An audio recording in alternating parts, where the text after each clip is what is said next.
Macky Sall à Madrid, la PIX avait animé un forum des investissements qui a réuni 256 investisseurs espagnols.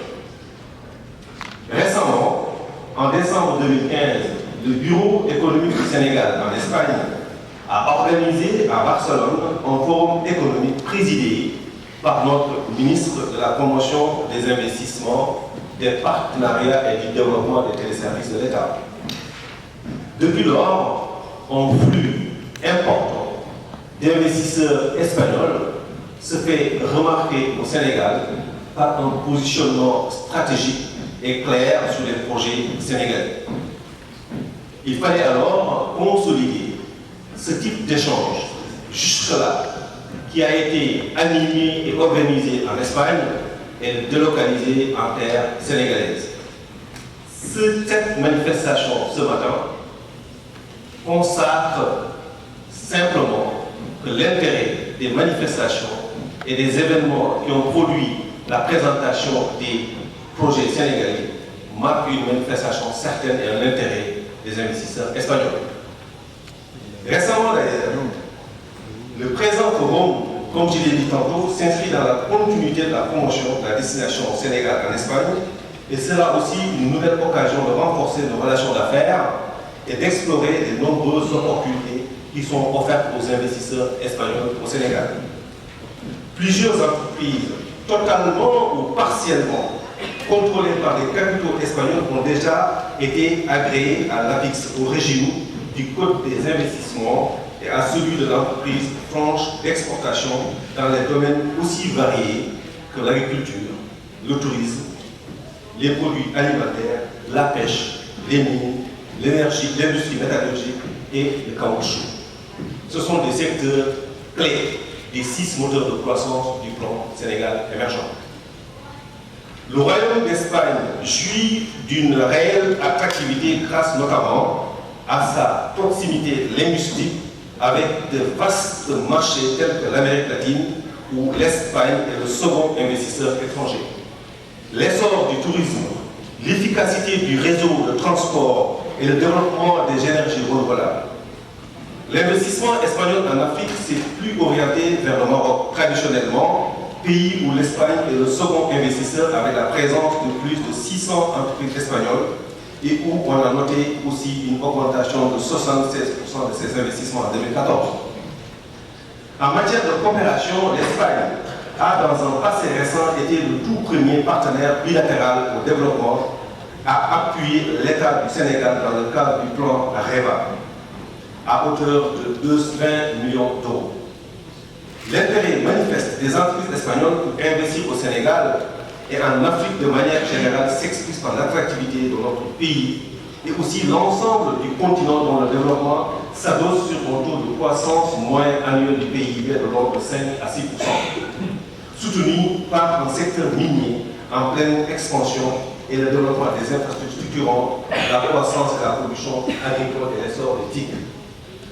Dans cet environnement favorable, sous la houlette du président Macky Sall, le Sénégal s'est doté d'un plan de développement ambitieux, appelé le plan Sénégal émergent, dont l'objectif est de stimuler la créativité de l'initiative privée afin de satisfaire la forte aspiration des populations en mieux-être. Le PSE vise à relever durablement le potentiel de croissance économique et sociale afin de parvenir à une société solidaire dans un état de droit. À cette fin, le gouvernement a défini un ensemble de projets structurants à fort contenu de valeur ajoutée et d'emploi en incitant le secteur privé, local et étranger à s'impliquer dans le financement et la réalisation des projets à travers des mécanismes de partenariat public-privé. Pour créer le cadre adéquat, le gouvernement s'est attelé à formuler et à mettre en œuvre des réformes à court, moyen et long terme pour instaurer un environnement des affaires de classe mondiale. C'est ainsi qu'au cours de ces 2 dernières années, le Sénégal s'est classé parmi les 5 meilleurs réformateurs au monde dans le classement Doing Business de la Banque mondiale. De même, d'autres classements internationaux tels que le Mo Ibrahim, Davos ou Transparency place le Sénégal parmi les 10 meilleurs au monde en termes d'environnement des affaires. Cette performance est le résultat de la mise en œuvre des directives découlant d'une forte volonté du président Macky Sall et son gouvernement d'ancrer définitivement le Sénégal dans un cercle privilégié des pays où il fait bon de faire des affaires. L'attractivité du Sénégal, c'est également la bonne gouvernance démocratique, la stabilité des institutions, un climat politique apaisé, la sécurité des personnes et des investissements. En plus de l'ensemble de ces indicateurs tout à fait positifs, le Sénégal a l'avantage d'être une porte d'entrée vers le continent africain et particulièrement vers l'Afrique de l'Ouest à travers deux ensembles économiques sous-régionaux, l'UEMOA et la CEDEAO. L'UEMOA est un ensemble de 90 millions d'habitants résidant dans 8 pays qui partagent la même langue, la même monnaie, le franc CFA arrimé à l'euro stable et convertible, un tarif extérieur commun et surtout des cultures économiques bien intégrées. Alors que la CEDEAO regroupe plus de 300 millions de consommateurs répartis dans 15 pays. Il se trouve également que l'Espagne est le pays européen le plus proche du Sénégal. Environ 3000 km entre Madrid et Dakar et seulement 1400 km entre les îles Canaries et la côte sénégalaise. Cette proximité, par voie aérienne et maritime, est un atout important pour les échanges des biens et services entre les deux pays. De la même manière que le Sénégal peut être la porte d'entrée des investisseurs espagnols en Afrique de l'Ouest, l'Espagne a une position idéale pour l'écoulement des produits sénégalais vers l'Europe et même le reste du monde.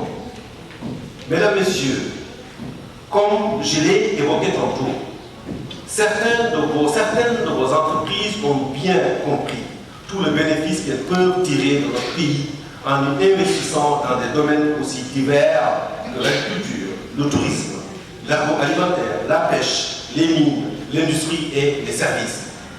Les investissements agréés provenant des entreprises espagnoles ont connu un bond de 35% ces 2 dernières années.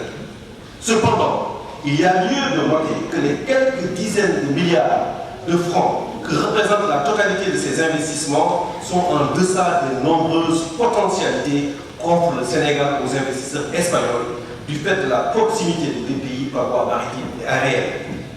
Notre rencontre d'aujourd'hui permettra ainsi avant tout de consolider et d'approfondir les acquis.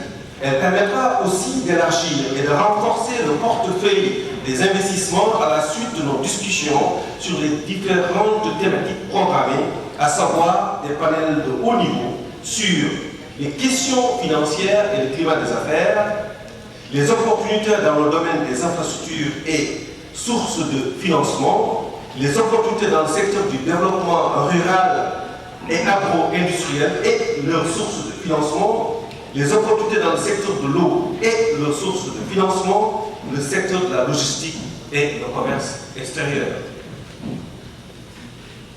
Par ailleurs, je me réjouis du fait que l'APIX et l'ICEX, l'agence espagnole de l'importation et des investissements, aient saisi d'ailleurs cette occasion pour convenir d'un mémorandum d'entente de coopération mutuelle qui sera signé tout à l'heure. Celui-ci permettra aux deux structures d'échanger des informations sur les politiques d'investissement, les réglementations et procédures, ainsi que sur les incitations et opportunités d'investissement entre les deux pays.